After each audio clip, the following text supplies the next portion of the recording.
gotta tell y'all, all these bus riders, they don't mean nothing to me. If you ain't driving the bus, don't walk around talking about you're a champion. If you riding the bus, I don't want to hear it. Come on, Shaq, tell them. All these guys walk around with these championship rings. Hey, y'all bus riders. But let me tell you something. 2 in a row, Chuck. When you the bus driver and you got all that pressure when you have to play well or you gonna get the blame, that's a different animal. Deficit is 4. Durant pulls a 3. Missed it.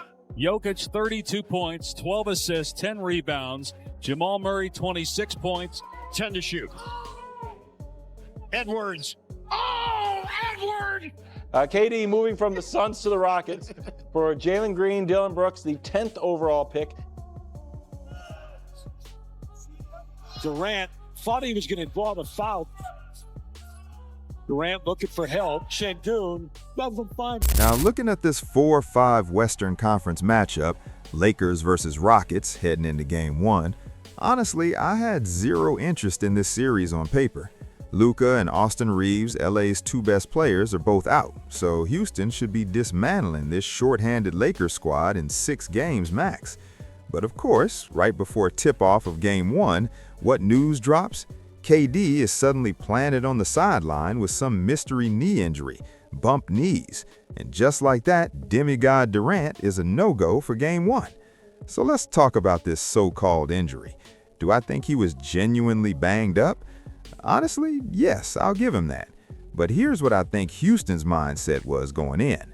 They looked at this undermanned Lakers roster and decided KD could probably play, but why risk it? We should handle LA without him anyway. That overconfident mindset completely backfired because Houston went out and lost Game 1 embarrassingly, handing LA all the hope and momentum they needed. Then KD comes back for Game 2, and you're thinking, worst case, it's a 1-1 split. Well, Rockets fans, that didn't happen either.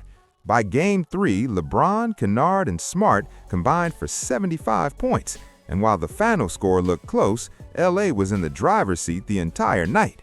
And speaking of the driver's seat, Kevin Durant is once again stuck in his endless personal doom loop of playoff disappointments because this man was supposed to be driving Houston's bus. Durant thought he was drawing the foul. He didn't. The so-called best scorer alive had 1 made field goal in the entire second half. 1, going 1 of 5 from the field, splitting free throws and coughing up 5 turnovers when Houston needed him most. On the shot clock, Durant. Jackson Hayes got a piece. Starts the break for the Lakers. The lob. Durant had 5 shots in that first quarter, only 4 more since. The double on Durant, taken away by Smart. 6 of 19 in Game 1. Turnover. Durant looking for help. Now look, as someone who's never been a Kevin Durant fan, you could easily say everything I just said about Game 2 is confirmation bias on my part. And honestly, I get that argument. But step back and look at the mounting evidence of KD's playoff failures throughout this entire decade, because the pattern is impossible to ignore. What we see over and over again in the post-Steph Curry era is that Durant is a tremendous weapon on a championship roster, but he is not the front-seat driver who can propel a team to a title. And his inability to make those around him better proves that every single playoff. And just to refresh everybody's memory, this Rockets team came into this season with full championship expectations, not just to make the finals, but to actually win the whole thing. The whole idea behind acquiring Durant from Phoenix, moving on from Jalen Brunson and Jalen Green, was that KD was the cherry on top that pushes Houston over the edge. What they actually got in return was 2 extra wins, a lower conference seed, 0 team chemistry, and a potential first-round exit. The one common thread running through KD's entire last decade isn't just playoff flameouts, it's that this man consistently burns team chemistry to the ground everywhere he lands, leaving nothing but dysfunction behind him.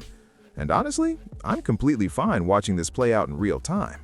Now, Houston as a whole is far from a perfect team offensively, nobody's arguing that.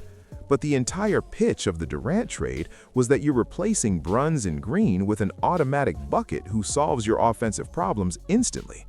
To Rockets fans, KD was supposed to be the answer to everything. In reality, he's become the problem that answered nothing. Because what we watched in Game 2 over and over again was Durant seeing the slightest hint of a double team and completely panicking, folding, having absolutely no idea how to process or react to the extra attention. The man finished Game 2 with 9 total turnovers, and his second half ones were genuinely embarrassing, largely unforced, inexcusable mistakes from someone with his experience and reputation.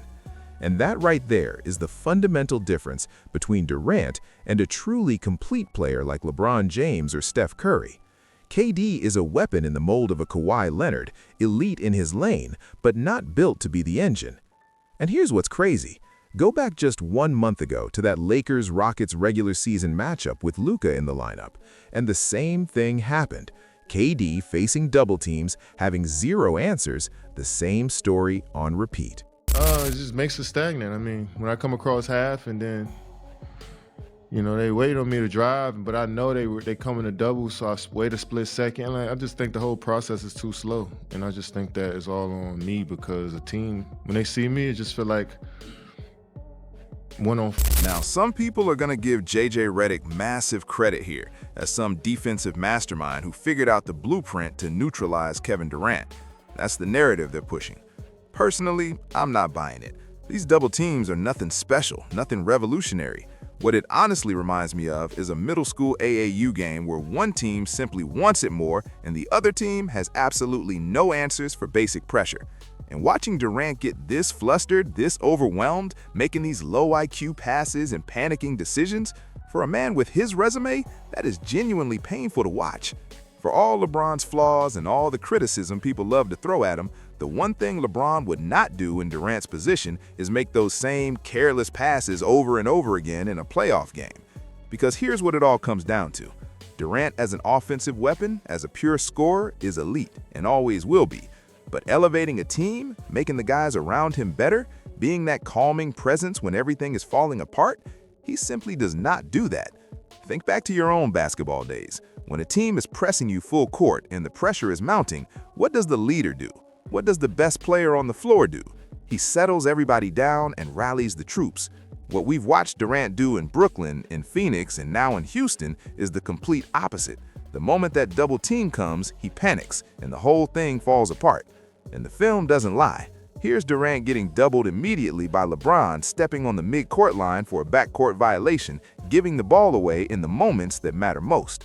Now, if you're a die-hard Rockets fan or a KD defender, the one excuse you could try to reach for is that he's 37 years old and past his prime. And look, for most series and most situations, that excuse would actually have some validity to it. But not in this series, not against this undermanned, short-handed Lakers team. You simply cannot use that excuse here. And let me restate something I said earlier. On one side of this, LeBron's legacy is untouchable regardless of what happens in this series. The stakes for him personally aren't that high. But for Durant, while his legacy is technically still intact, he still has time on the clock to win another championship and silence every doubter who's ever questioned him. Losing in the first round to a depleted Lakers team does the exact opposite. It makes KD look 10 times worse and hands every single critic the confirmation they've been waiting for. Durant, the player, is a great weapon. What he is not, and what this series is proving once again, is a great leader or the driver of any championship bus. As always, thank you guys for watching. Hope you enjoyed it, and I'll catch you next time.